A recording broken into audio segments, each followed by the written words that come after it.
Good sex in bad relationships is a topic that is often overlooked or avoided when discussing relationships.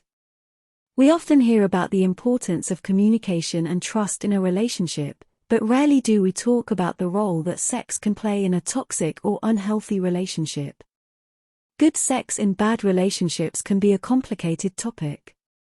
On one hand, it can be a way to keep a relationship from becoming worse, providing a momentary distraction from the issues and tensions that exist between partners. On the other hand, good sex in a bad relationship can also be a way to ignore the deeper issues and to stay in a situation that is ultimately unhealthy for both parties. For some couples, sex can be a way to maintain a sense of intimacy and connection, even if the relationship is not going well. Good sex can be an outlet for stress and tension, and can be a way to reconnect with a partner without having to address the deeper issues. However, it is important to remember that good sex is not a substitute for addressing the underlying issues that exist in a relationship. It is also important to remember that sex is not a cure-all for a bad relationship. Sex can be a way to keep a relationship afloat, but it is not a way to fix it. Ultimately, it is important to remember that sex can be a way to bring pleasure and connection to a relationship, but it can also be used as a way to avoid dealing with the deeper issues.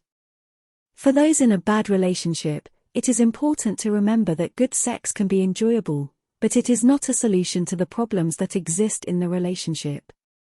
It is important to be honest and communicate openly with your partner about the issues that exist in the relationship, and to seek help from a professional if needed. It has been a long-held belief among some women that in order to make a man love them, they must suffer for him.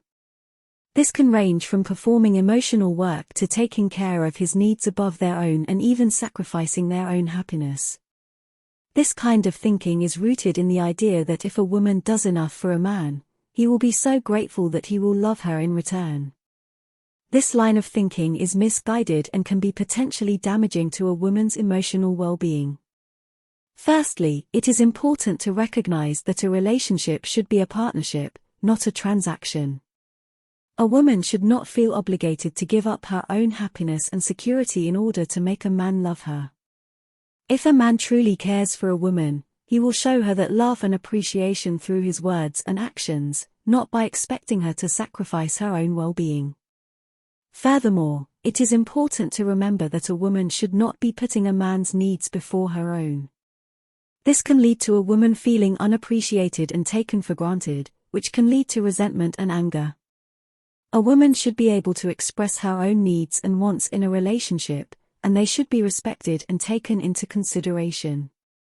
If a man truly loves a woman, he will recognize that her needs are just as important as his own. It is important to recognize that a woman's worth is not determined by the amount of suffering she endures for a man. A woman should never feel like she has to prove her worth to the man she loves and should never feel like she needs to make sacrifices to make him love her. A woman should remember that she is deserving of love and respect, and that she should never settle for anything less. It is important to remember that suffering for a man will not make him love a woman. A woman should remember that a relationship should be a partnership, that she should never put a man's needs before her own, and that she is deserving of love and respect. The need to be needed is a strong emotion experienced by many women around the world.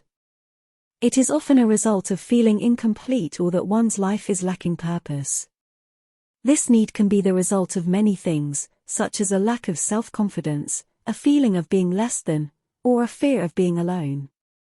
No matter the cause, it is important to acknowledge the feeling and work toward finding a healthier way of coping with it. Women often feel the need to be needed because they feel that their role in life is not enough. They may feel that they are not contributing enough to society or that their worth is not appreciated. They may feel that they need to be in a relationship to feel valued, or they may be looking for validation from others. This need to be needed can come from a variety of sources, such as low self-esteem, lack of support from family or friends, or feeling like they have to prove themselves in some way. The need to be needed can lead to unhealthy behavior or relationships. Women may become clingy or dependent on others, or they may feel the need to constantly be needed in order to feel good about themselves. This can be damaging to their self-esteem and can lead to feelings of worthlessness and insecurity. In order to address the need to be needed, it is important to start by understanding where it is coming from. It could be a result of past experiences or a feeling of being unloved or unimportant. Once the source of the feeling is identified, the next step is to work on rebuilding self-confidence and self-esteem. This can be done through a variety of activities, such as therapy, meditation, affirmations, or journaling. It can also be helpful to practice self-care and set boundaries with others. Women should make sure to take care of their needs and desires before they try to fulfill the needs of others. It is important to remember that there is nothing wrong with wanting to be needed, but it is important to make sure that it is done in a healthy manner. The need to be needed is a common feeling among many women, and it is important to recognize it and work toward finding a healthier way of coping with it. By understanding the source of the feeling and taking steps to rebuild self-confidence and self-esteem, women can move toward a more fulfilling and satisfying life. When it comes to relationships, women often find themselves in a cycle of unhealthy patterns that can be traced back to their childhood. Many of these patterns have been developed as a way to cope with difficult and traumatic childhood experiences, such as abuse, neglect, and/or abandonment. Unfortunately, these patterns often lead women to seek out the same type of partner in adulthood, ultimately leading to an unhealthy relationship.